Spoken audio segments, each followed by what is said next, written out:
I'm a security guard hired to protect an estate. The Forest Has Eyes, Part 8, written by The Forest Has Eyes. Oh boy. I don't know why I thought things were going to somehow get more normal after I recruited Roseanne. Maybe I believed with her insight we could gain some clarity on the ongoing crisis plaguing this strange town in these strange woods that so happened to contain a strange estate that I, for some reason, let my ass get contracted to protect. And yet, it somehow slipped from my mind that I had basically recruited a witch. This thought didn't pierce my mind at all. After I signed off last, I sat in the driver's seat of my warmed, heated $70,000 armored-up SUV. I ran over the pressing matters in my head. First, we would have to get Roseanne's tasks done. Then we'd have to link up with John. Then exorcise the house, and then the whole forest. And then, hopefully, we would celebrate by getting drunk. That was if we didn't meet some untimely demise. Whether by falling down a hole, getting ripped up, or by ending up like Margaret Thompson. Margaret Thompson was a town native who went on a morning stroll through the woods. They recovered her body 2 weeks later. She was found 40 miles from her house. Her body was still warm in an otherwise freezing forest. Most of her vital organs were missing, although no surgical marks were found, and a shoe was found in her left lung. After what I had seen in the bar, I had gone and read every single missing persons sheet that I had seen on that board. Margaret was just one of many who don't get brutally murdered, just disappear. Caught up in unexplained occurrences, I wonder if that's going to happen to me. Sure, I had recruited Roseanne, and I had Isaac at my back. Although I did watch him take a leak on her lawn flamingo and then proceed to strike up a conversation with a garden gnome, so… Even with people at my back, am I just going to become another statistic? Is John… Will the Cazamoth Estate disappear one day, leaving nothing but gravel and dust? No, not on my watch. Isaac zipped himself back up and waved to the garden gnome, and then he climbed back into the passenger seat. He laughed as he shut the door. He's a funny guy. Hey, so where are we heading first? He asked as he popped open the glove compartment and pulled out another bottle of booze. Seriously, I thought. I shrugged, leaning against the window and watching the driveway. Well, she says that she needs to make 2 urgent stops and then we're good. Hopefully this will go by fast. You think she can stop whatever's happening back at the house? Isaac's question bounced around in my head. I even had to stop and ask myself that. I don't expect her to stop whatever it is. Our superior American firepower will take care of that. It was at this point that Roseanne exited her house, walking towards the car with a large bag slung over her shoulder. No, I just expect her to figure out what's going on. Roseanne opened the door and tossed her bag to the opposite side. Then she slid right in and sat in the middle of the seat, eyeing both Isaac and I. Well now, what a change. Finally some minions to do my bidding, she said, sarcasm oozing. She buckled her seatbelt. I put the car in reverse and slid out into the street. I opened up the touchpad GPS and let her plug in the place. It was on the north road out of the town. Or, as she put it, it's this plantation house looking place. Strange for Missouri, but it's been here for a fat minute. It's got a large stone bridge, and if I'm correct, it'll be important. Roseanne trailed off. She started reading a notebook that she had pulled from her bag. Isaac later told me that whatever was written in there looked like it was straight out of the Rosetta Stone. Hieroglyphics, runes, something that he said looked like a messed up fairy. But whatever she was reading, she understood it enough to zone out. On the way there, we got caught at another intersection, right behind the salt mill. Even with the windows closed, you could hear the sound of the machinery, the pouring of salt onto the piles, smokestacks spewing smoke. On all sides, parking lots with construction equipment and vehicles devoid of life surrounded us. "Hey, Roseanne," I asked. She pried her eyes up to look at me through the rearview mirror. "What's up?" she said. I looked around, sidewalks, roads, paved lots. So much equipment, infrastructure, and yet there was no one. "Why is this place always a ghost town?" I asked. Roseanne slid from the middle over to Isaac's side, the right side. She gazed out and around the vehicle. "That's odd. Well, not really odd. I mean, when I first came here, no one and their mother wanted to talk to me. But once I got settled after a few months, I started seeing a few." "So, what, they're shy?" Isaac asked. "Well, it's noon. I don't know why they're not out. I've got to say, Dwight, I don't know," she said, sliding back to her book and continuing her read. "Great. Even our resident occultist doesn't know what's going on around this place." Our drive was relatively uneventful. Isaac and Roseanne got to small talking, mostly about where they've traveled. Roseanne apparently has been going across the Americas, Venezuela, Brazil, Chile, Panama, Guatemala, Mexico, and so far has been around the southern half of the US. Isaac, as you know, casually went camping in the woods for a few months and somehow found himself in Missouri, 2 entire states away. Or as she put it, "You somehow traveled 700 miles, and you didn't stop to think that maybe you should go back?" she said, astounded as she took notes. "Nope," Isaac said proudly, taking a swig from his bottle. "Oh, and it's 725 miles, thank you." This just fueled Roseanne's curiosity. "Did you see any paranormal sights on your journey? The Louisiana swamps, the Missouri goat den?" Isaac shrugged.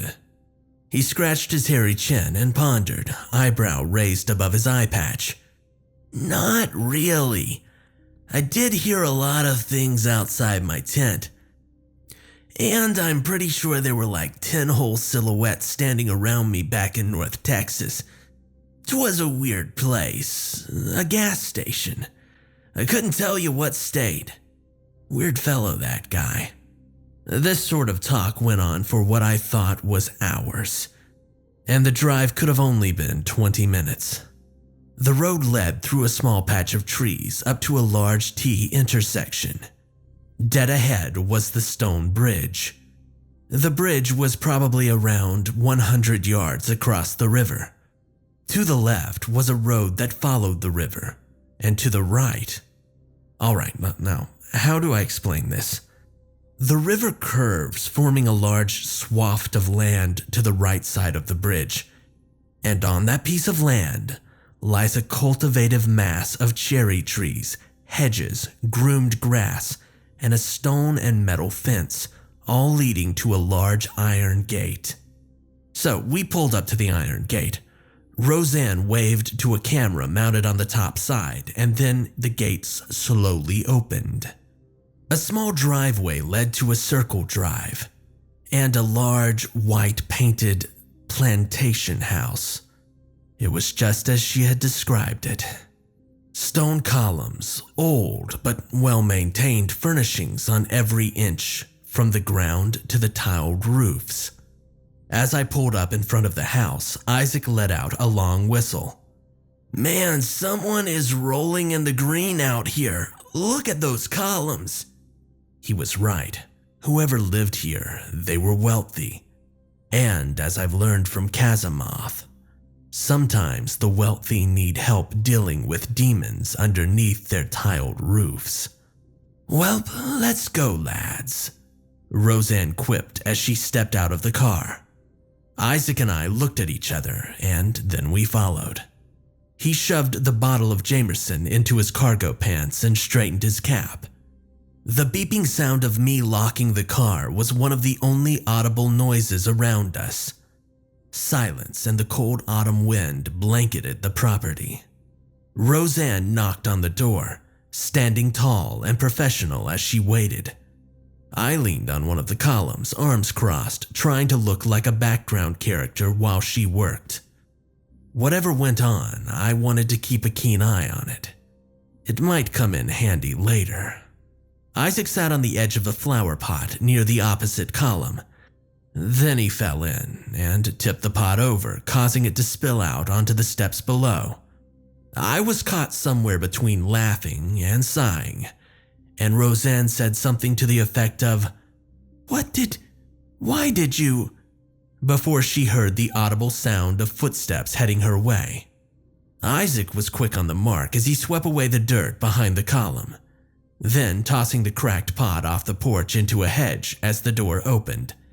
The man who opened the door was tall, and this is coming from me. Like I said before, I'm 6'2", maybe 6'3" on a good day. This guy towered over all of us. He wore slacks and a dress shirt with the sleeves rolled up. He had a vest over it, navy blue and black. Nice taste. He pushed his circle-framed glasses to the bridge of his nose. A receding hairline caused a slight shimmer off his head. He gazed around at me and at Isaac, then squinted at a large patch of dirt underneath Isaac's feet. Isaac noticed this and stepped in front of it. The man then turned his attention to Roseanne. "You must be Dr. Roseanne," the man asked, his voice, not too deep, however, sounded sophisticated with a slight southern twang. Roseanne nodded and he led the way inside. Roseanne followed close behind. Isaac and I followed her.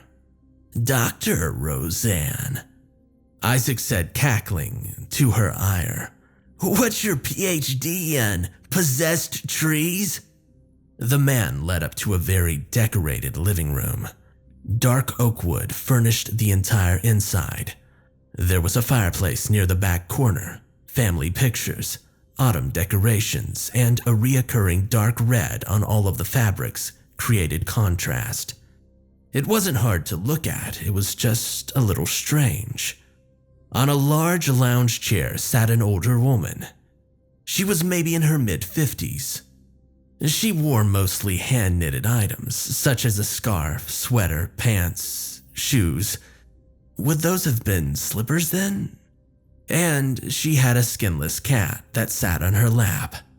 The cat also had a hand-knitted sweater.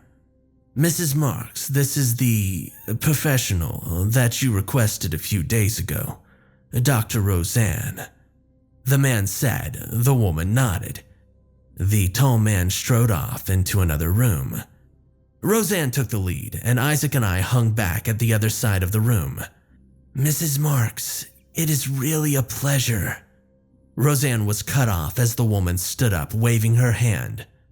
"Rose, darling, please," she said in a thick accent. "Call me Candace." Roseanne nodded and continued. "I'm here for the, problem that you called me about." The woman nodded. A small smile that had been at the corners of her mouth faded as she stopped petting her cat. It then stretched and leaped from her lap to Roseanne's. "Yes, honey, I'm not gonna sugarcoat it. I called you because I got a problem not even the town's priest can handle." And did she actually call the local church, I thought? You know, I still don't know the answer to that question. But the way that she said it with such confidence, I mean, even when I first talked to Theodore about the things up at the estate, well, there was this sense of denial. but she spoke with certainty.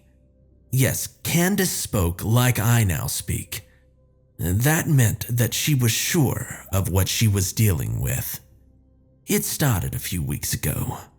When the trees started to turn orange and red, my little granddaughter Claire loves to play down by the riverside with her little boat and toys. At this, Candace laughed. It almost faded when she said, "That's when she started bringing those things back to the house every evening." "Things?" Roseanne asked. The man from before brought in a dark wooden box. There was a small latch where a lock would go. Roseanne took it, setting it up on her lap. The cat, disgruntled, leapt off and walked over to Isaac. Isaac looked slightly horrified by the sweater-wearing flesh feline. Then Roseanne opened the box.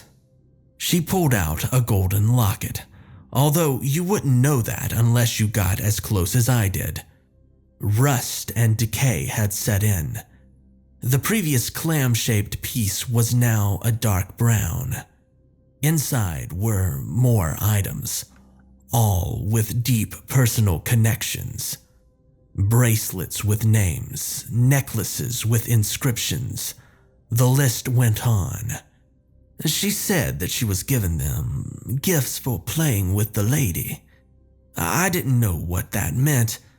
I thought some creep was stalking her, so I sent Arnold out to keep a lookout. At this, Candace gestured to her tall friend. He cleared his throat. Roseanne still looking through the box. There was 4 hours and nothing happened. Claire just continued to play, and then a hand reached out of the water, giving her the knife. He said. Roseanne held up the knife. It wasn't rusted like the others. And now that I look back, it wasn't rusted at all. The silver finish to the entire outside made it look like a cake knife. That is, until you saw its blade. Sharpened, intentionally so, to the point the silver was scraped off. On the left side of the blade read in cursive, "To my dear, darling Candace." Roseanne looked shocked. Candace wiped tears from her eyes as Arnold continued. "We forbade her from going down to the riverside again. Things calmed down for a week, and then yesterday, well, I went to her room to get her ready for school, and she was gone. Her window was open, and her entire room was soaked in water." Roseanne dropped the knife back in the box, closing it and pushing it back into Arnold's arms. She stood up. "Tell me that you've called the cops," Roseanne said. "We have. We filed a missing persons report. They searched the riverfront. They've found nothing so far." Roseanne nodded, and at this point, Isaac and I stepped out into the hall, giving her a chance to talk with them alone. Isaac now held the cat in his arms. The feline rubbed its hairless head against Isaac's beard happily. I ran my hand down my face and sat down against a wall-side table. "What the?" Isaac let out as the cat climbed onto his shoulders. He then reached into his pants and pulled out the Jameson bottle, uncapping it. "It's gotta be a freshwater mermaid," he said so confident as he took a swig. A what?" I lost my train of thought, shaking my head. He shrugged, bottle in one hand, cat now clinging to the other. "I don't know, but that's the first thing that came into my mind. Though how did it get on land? I don't know." He took another swig and then offered some to the cat, who began to lick from the lips of the bottle. "Isaac, I really doubt that it's a mermaid," I said. He smiled and took another sip, again offering some more to the cat. "I don't know, it's that or a shark with arms. What do you think, Maurice?" Isaac asked as he gave the last portion to the cat. I looked up and I saw the cat had the name Maurice imprinted on its tag. Seriously, southern house, southern accent. Maurice is the name that they pick for their Siamese cat. Roseanne then slipped out into the hall, pulling me by the collar. Isaac followed, Maurice and alcohol still in his arms. We stepped outside and Roseanne made a beeline around the house through the hedges, not saying a word. I followed, trying to step through the thick brush that she, seemingly, just cut right through. Well? Roseanne didn't respond to my question. Roseanne! She continued to remain silent, walking through the still bright green grass, past the patio furniture, past a fire pit, and the entire backyard, straight towards the river. Roseanne, did you check the kid's room? Right as I asked that, she dead stopped, causing me to nearly crash into her as she stared at me with cold, dead eyes. Yes, she simply said, and then continued her power walk towards the river. Well, what did you find? I asked. Nothing, she said again simply. What do you mean nothing? What about the water? I said. I went in there with her overgrown butler and nothing was amiss. Everything was dry. Nothing was tampered with or broken. She vanished and all traces of her room are gone. She finished this off sounding kind of exhausted.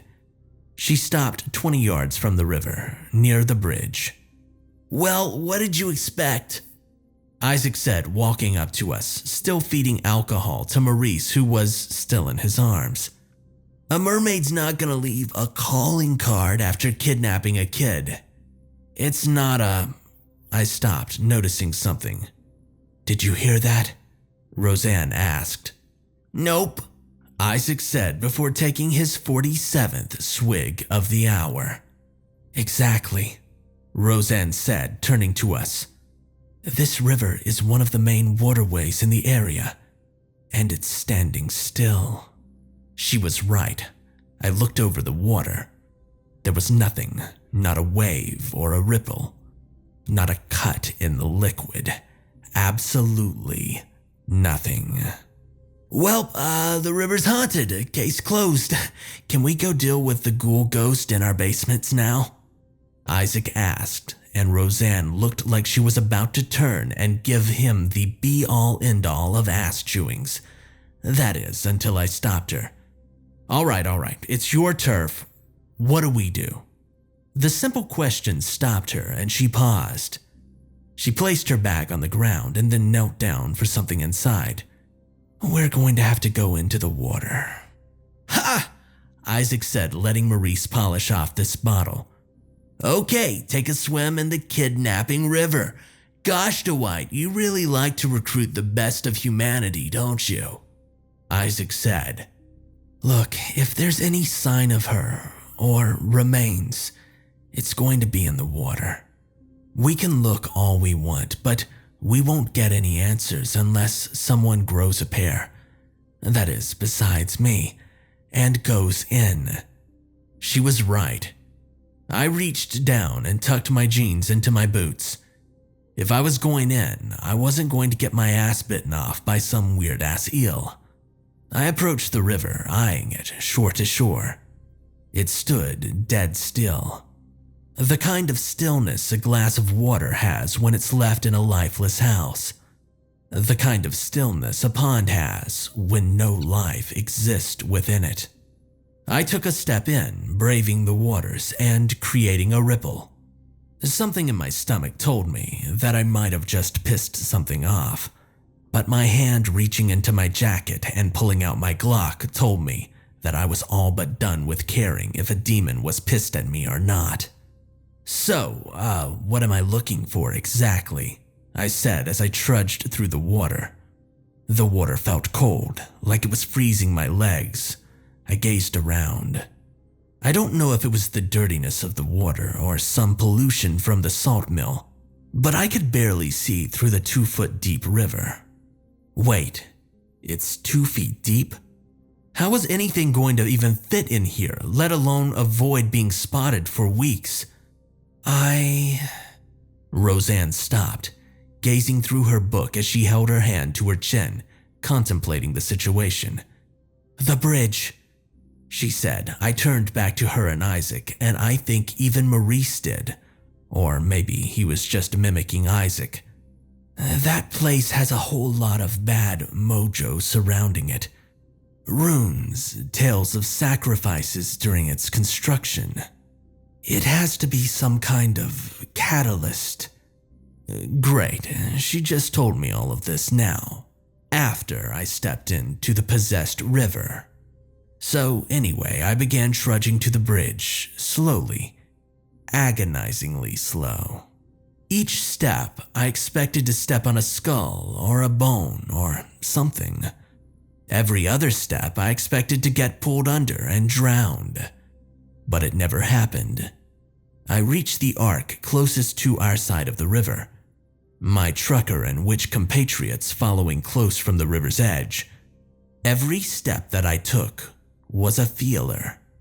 Roseanne pulled out her phone and turned on the flashlight as she walked underneath, shining it around and inspecting every aged, deteriorated inch of the bridge's stone blocks.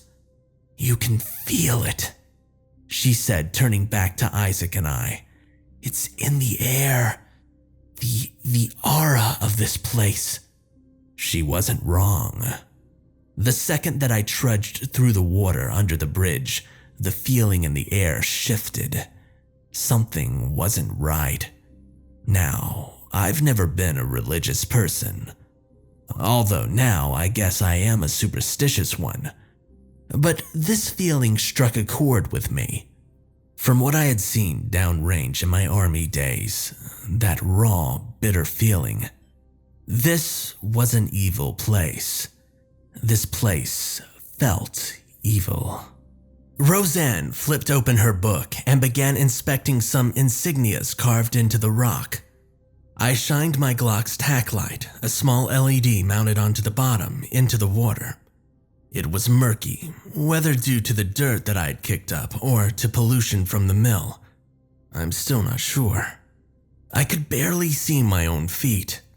Then I stepped on something. It didn't crack, slither, or attack.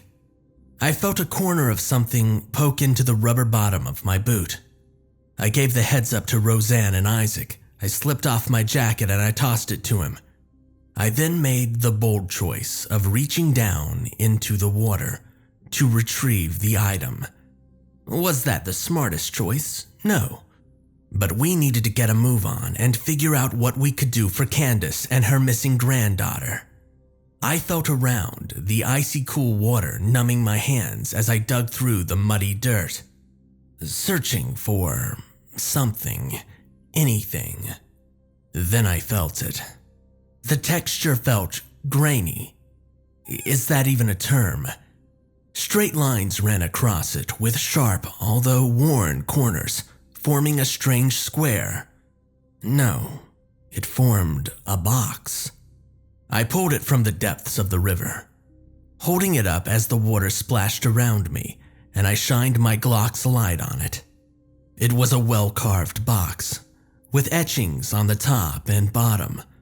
It had 4 little legs and a little rusted brass latch. At first glance, it resembled a music box. "What is that?" Roseanne asked, shining her much brighter light on it. It was then that I could see through the damp brown wood. There were faint lines of paint. Although, when I say paint, I mean I was lucky to see them even with this right up to my face. They were pink, sky blue, and purple. I tossed the box ashore to Roseanne, who immediately opened it. "It's a music box," she said, pulling out a small ballerina figure. Well, I guess my first instinct was right. "What's that sucker doing all the way at the bottom of a river?" Isaac asked. By now, he had wrapped Maurice up in my coat. With that and the small sweater, the cat was the most well-dressed person out here.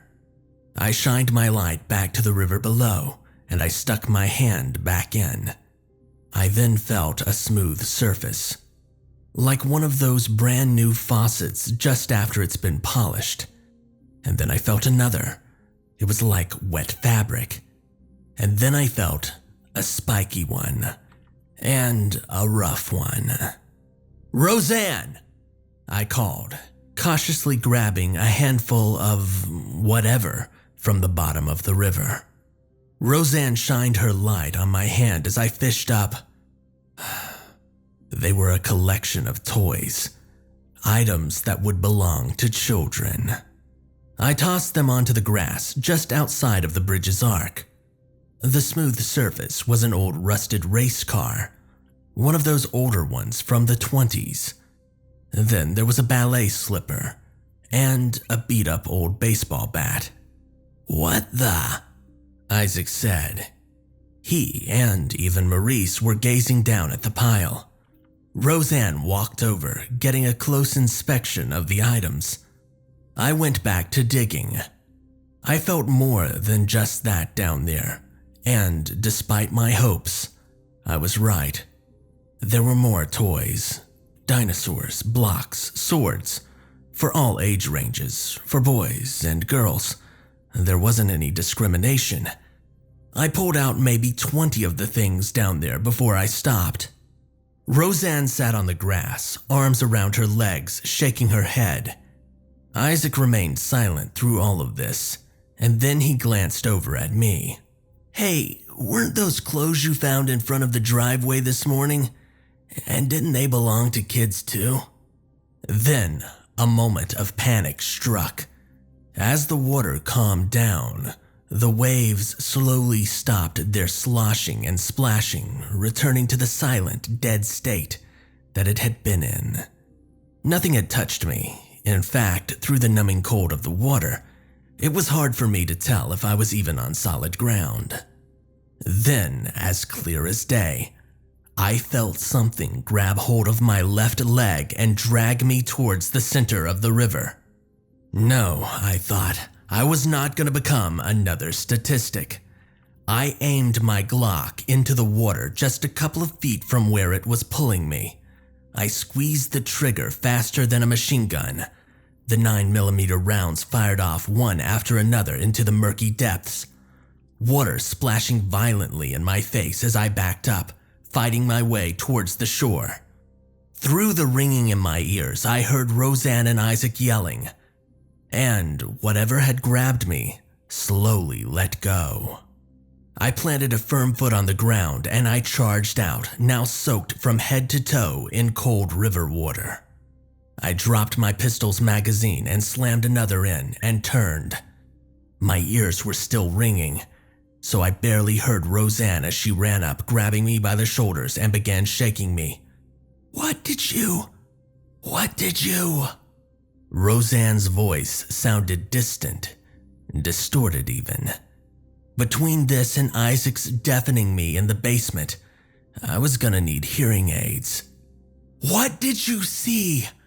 Roseanne screamed, finally breaking through my numbed eardrums. Something grabbed my leg, I said, sticking a finger in my ear, trying to, clear it out. Roseanne turned and looked back at the water. The river stood dead still. Isaac looked at us, holding Maurice. There was nothing. I had fired off a full magazine. 17 rounds went into the water, all charging out like a bat out of hell, and now it was just still. Well, Isaac said, pivoting towards the river and then back to us. I guess that riverside skinny dipping is out of the question then. I pulled back the slide, checking to see if a new round was chambered in the hand cannon. It was. I walked up to Dr. Paranormal, MD, my muzzle suppressed as I scanned that cursed stream. So, we know that it's definitely possessed now. Roseanne simply stared, unaffected by my prodding. It's kidnapped so many, and that was just what you pulled from under the bridge, she said. Her voice was distant and in thought. I scanned the water, waiting and partially hoping for something to jump out just so I could get some sort of payback for whatever grabbed me. Well, this is your turf now, so what do we do? My question must have triggered something, because she sprung back to life. She ran over to that book of hers, opening the worn outer cardboard cover, and flipped to a page near the middle. I don't know the full nature, and it's too dangerous to keep going back in, but I have a theory, she said. Roseanne then pulled out some black chalk and a brown bag from her bigger handbag, and then she walked to the underside of the bridge. Isaac and I followed, keeping watch. By the time we got down there, Roseanne was already drawing something on the wall. And I tell you, I couldn't even begin to describe it. It had a large outer circle that was interlinked with lines and shapes, maybe a triangle, or a morphed hexagon. There was some sort of demonic cursive writing. It looked like what you would see on the padded walls of some schizo's cell. Then she opened the bag and grabbed out a handful of salt.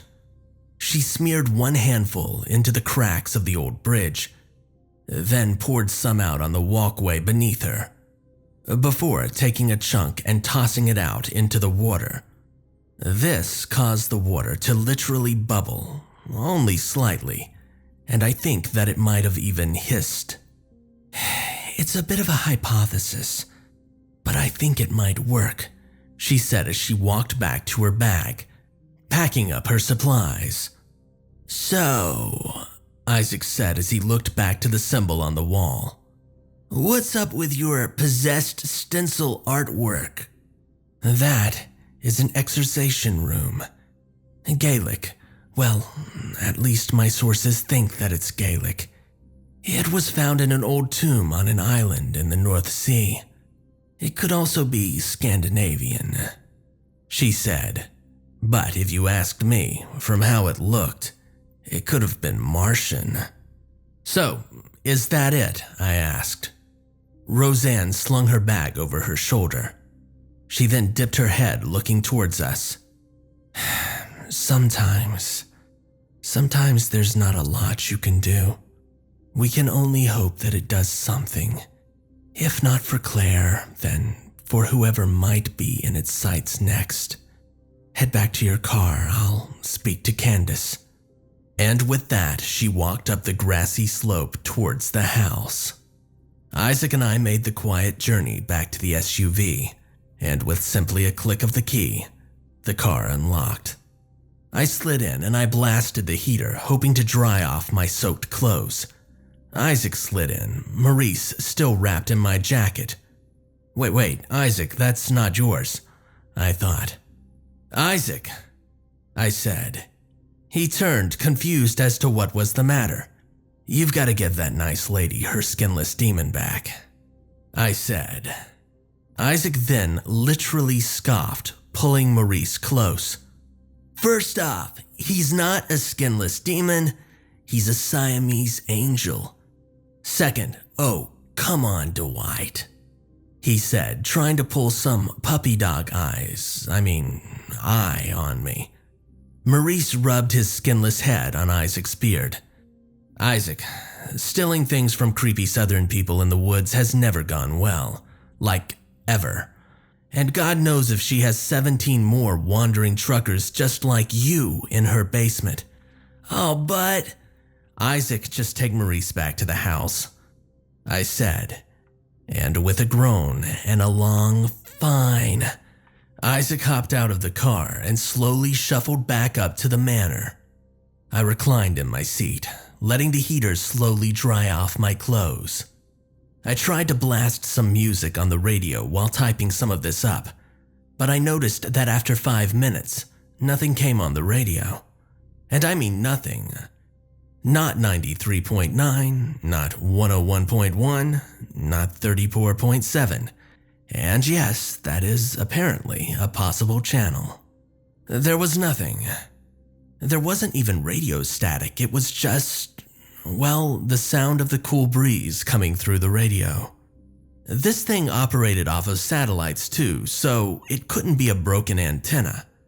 It was just that this place was, well, cut off from the normal world.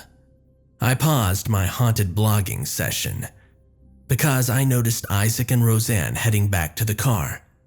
I slipped my phone away and they slipped into their seats. "I'm sure you'll see him again, Isaac. Maurice sure seemed to like you," Roseanne said, patting our resident Cyclops on the shoulder. "Yeah, it still sucks though," Isaac said, defeated as he tossed me my leather jacket. I slipped it on, hoping that it would warm me up. And then I realized that my guns blazing response to the river earlier must have scared Maurice. Because now my jacket smelled like cat piss. I pulled out of the circle drive of the house. The gates slowly opened as we approached, and then we turned back on to the deserted roads of this god-forsaken town. Roseanne reached over and plugged in another location. A small house near the eastern end of town, just off the main road. "Well, that was entertaining," Roseanne said, surprisingly chipper for today's current events. I raised an eyebrow as I looked over the seat. "You're taking things surprisingly well," I said, and Roseanne laughed. "Well, do this for years and you tend to learn to laugh at things, soldier boy," she said as she shook her head and sat back. "A few years? Wait, soldier boy." Roseanne pointed to Isaac, who scratched his beard. "I might have let a few things slip when we were walking back to the car. I'm sorry, Dwight." Roseanne leaned forward, eyeing me up and down as I drove. "Like what?" I asked, and Isaac chuckled. "Oh, you know, ghost in the basement." Again, I will interrupt and say that we still don't know that it was a ghost. "That night in the storm, your army days," he said. He was interrupted. "You guys have seen Tim," she said enthusiastically. I took my eyes off the road, pulling up to a stop sign. Wait. You have seen Tim?" I asked, and in hindsight, I'm not really surprised. Roseanne rested her chin on the seat as I pulled away. "So tell me, are there really giants in Kandahar?" I sighed and said no. Roseanne continued to press. "Well, is it true that you guys hunted Bigfoots back in the 80s? I shook my head in disbelief. Wait, I'm like 34. How old do you think I am?" Roseanne shrugged. "I'm just saying that for a door kicker, you've adapted pretty well to combating the cryptids living in your backyard." She was right. I guess I have.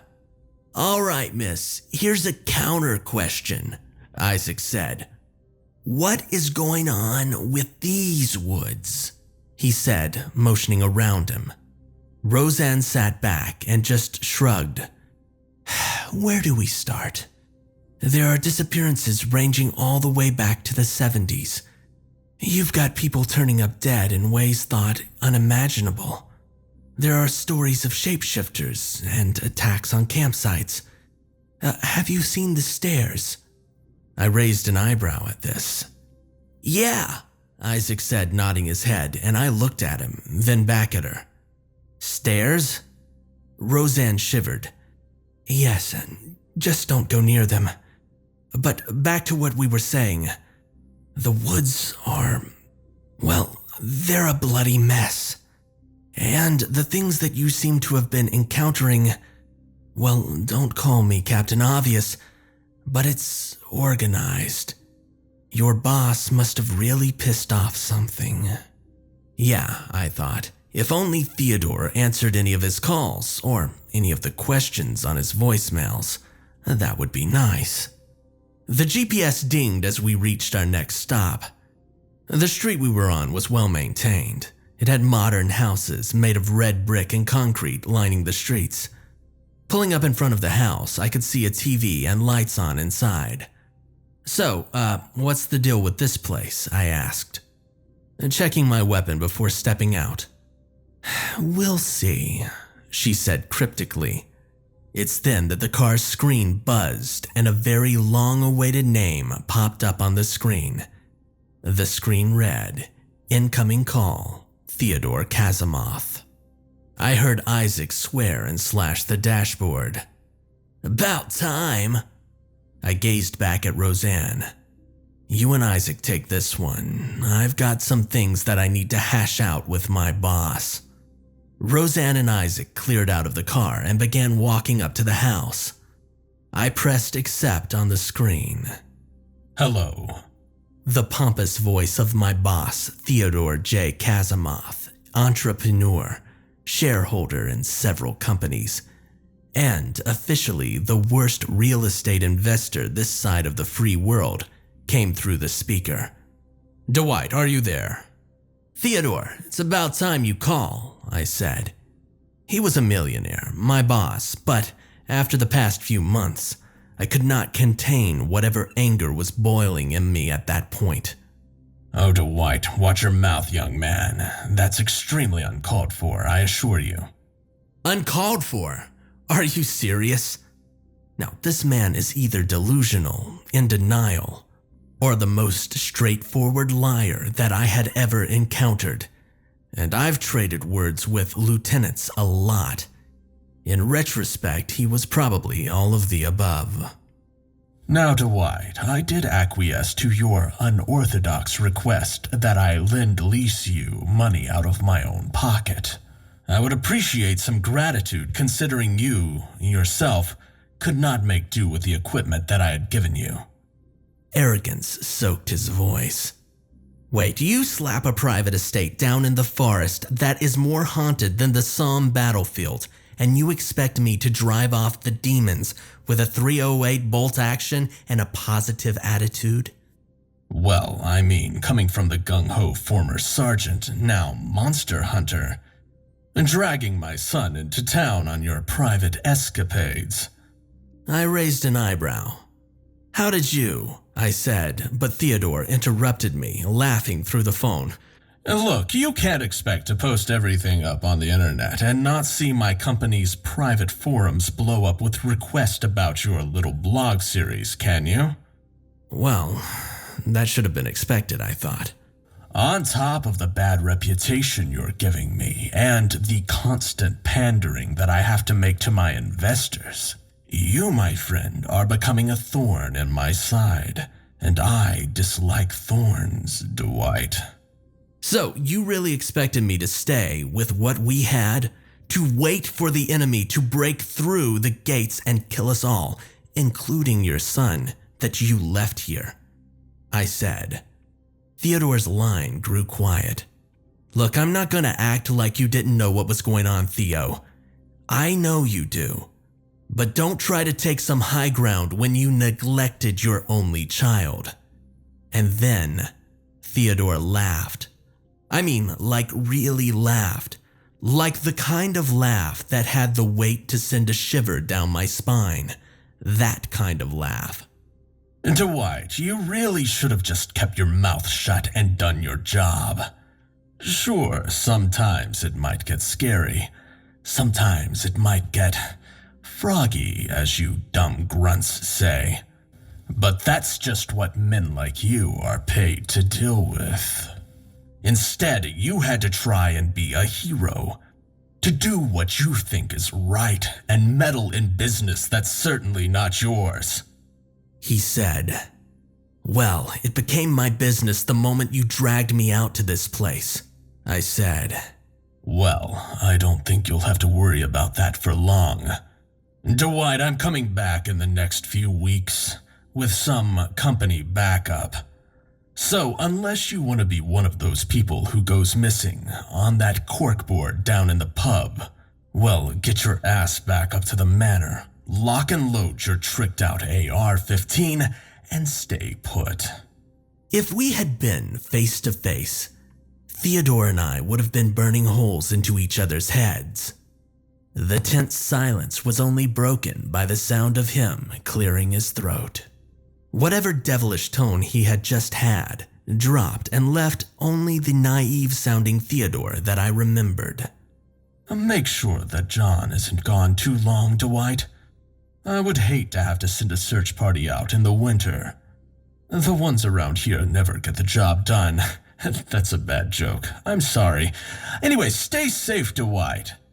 Then, the call interface vanished. I sat back in the driver's seat, just thinking. Company backup. What does that mean? Did he think that some armed goons are gonna be enough to stomp out whatever's happening here? He might kill me, dump me in a ditch somewhere out in the pine groves. But whoever he hires will be too dumb, too ignorant, or too unprepared to avoid the shots that whatever's in the woods is going to throw at the estate. I opened up my phone, once again updating all of you. I don't know what Isaac and Roseanne are doing, but they seem to be having fun. Isaac was yelling something, but it's too muffled by the car's heater and… Wait, did a firework just go off? Well, Roseanne texted me that they're almost done. Isaac is apparently trying to draw out the conversation with Daisy, the owner of the house, who apparently is also a raging alcoholic. That's great, just great. Like we don't have bigger priorities. Wait, hold on. John's calling. All right, change of plans, people. I've got to go now. I just screamed at Roseanne and Isaac to get into the car now. John just called, and above all the loud noises in the background, he pleaded. No, he screamed for me to get to his friend's house. Something is attacking them, and he doesn't know what.